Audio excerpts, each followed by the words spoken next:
G'day and welcome to the Guy Hosts Those channel and Vlogtober 2024. You may have heard of Vlogmas, which is a daily challenge where content creators go and post a daily videos throughout the month of December, but that doesn't work for me unfortunately. My schedule is just way too crazy for that to happen.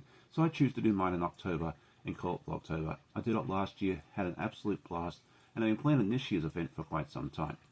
So how does this go to work? Well, I plan on doing a daily video. However, on the days that I have other scheduled content, such as my lives and my podcast, there will not be a Vlogtober podcast. So in all, we'll have about 20 episodes for this.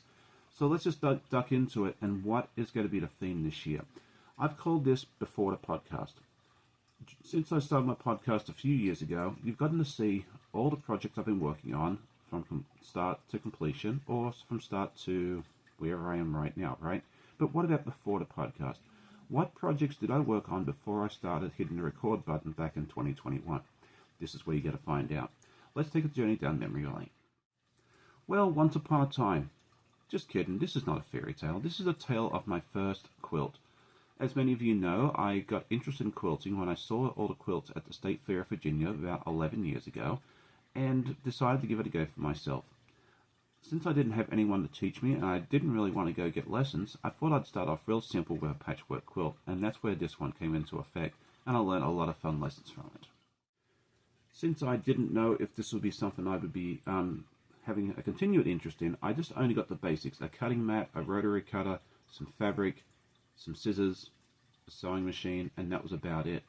And I followed the instructions on the video that I watched, and I did a pretty good job putting the quilt top together. I also had this wonderful idea of making this double-sided because I figured, okay, you just do it on both sides, you sew it together, and, you know, Bob's your uncle and you're all done. It wasn't quite that easy. I decided to abandon the double-sided thing because it just wasn't going to look nice. And it took me about 6 months, on and off, putting this together, but I got this quilt done.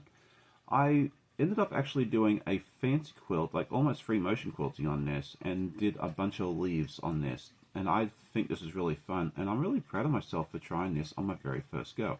I didn't know about stitching the ditch back then. The binding on this was not as bad as I remember or as bad as I feared. You know, you go back and you think about your first quilt and just how terrible it was and this and that. But when I look at this, the piecing was decent. The quilting I'm really impressed with.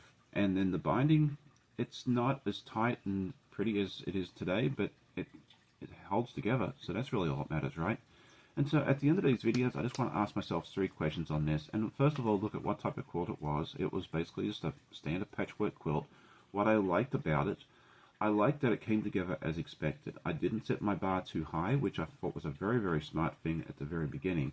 And then what lessons did I learn from this? Well, I learned that double-sided quilts are a lot more difficult than you would think. And this is a lesson I'll actually learn again a little later on, and you'll see that in a future episode. I hope you enjoyed today's video and a walk down memory lane before the podcast. If you did, definitely hit that like button, tell a friend, and I always love hearing comments from my viewers. I hope you all have a great day, and I hope to see you all again tomorrow for day 2.